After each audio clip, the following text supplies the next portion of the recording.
Is there any point to me making a new video? I might as well post one from about 6 games this season and no one would know. But here we are again. Another 1-0 defeat.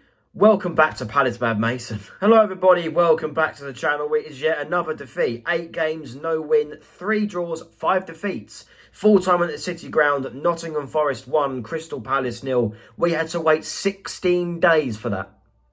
16 days.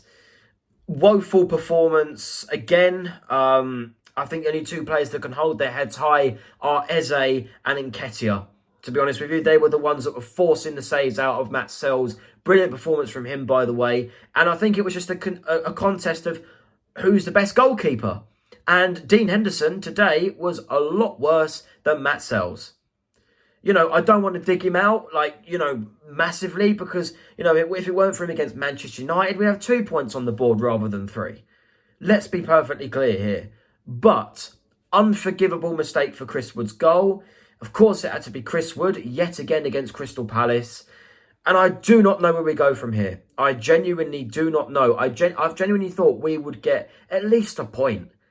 Just get something from the game. Don't lose. And what do?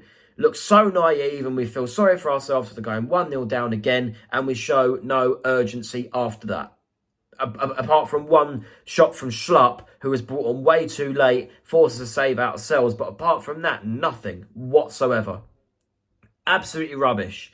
Why Daichi Kamada was starting, I genuinely don't have a clue. I said on Tristan's podcast, Tristan03 on YouTube, go and have a little listen, guys, because I think it was a very good podcast to film about Crystal Palace so far this season and the preview for the game today. And I said in the episode that Glasner was proactive against Liverpool. He should have, kept him on the bench. No, he starts against Forest.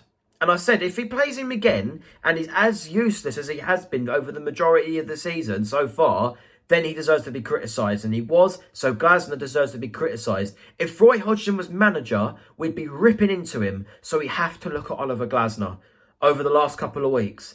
Because his substitutions, sometimes they're baffling.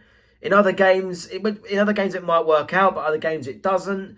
Players may play well and then play crap the next week. It is just so inconsistent right now. But what is consistent right now is our tough run of games. Tottenham at home. Can I see us get anything out of Tottenham at home on Sunday? No.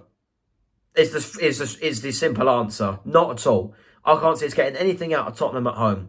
Then we've got to go to the Villa in the Carabao Cup. Play the academy. See Asher Agbanone, when he came on in the 90th minute, play him.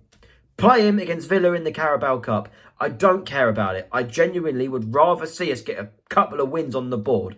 After that, we've got Wolves away, a team that are below us in the Premier League. They are the bottom of the Premier League. They're the bottom of the league. We need to get something out of Wolves away on 2nd November. Then after that, we're at home to Fulham.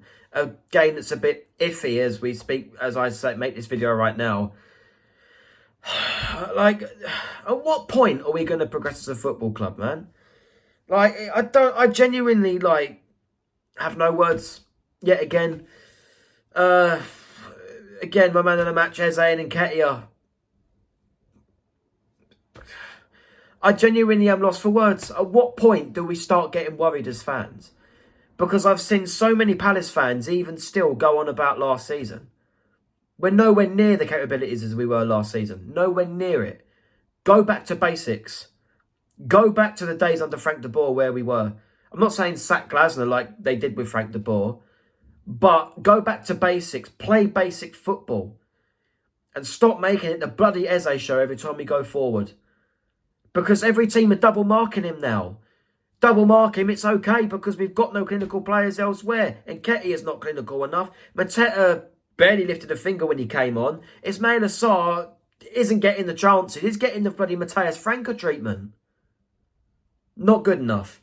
Not good enough. And I don't want to rant at Oliver Glasner because I've seen what he can get out of players. But at what point do we start waking up as fans of a football club that want to progress? Because right now we ain't progressing. We're nowhere near it. That's all I can say about that. Like, share, subscribe. Whatever.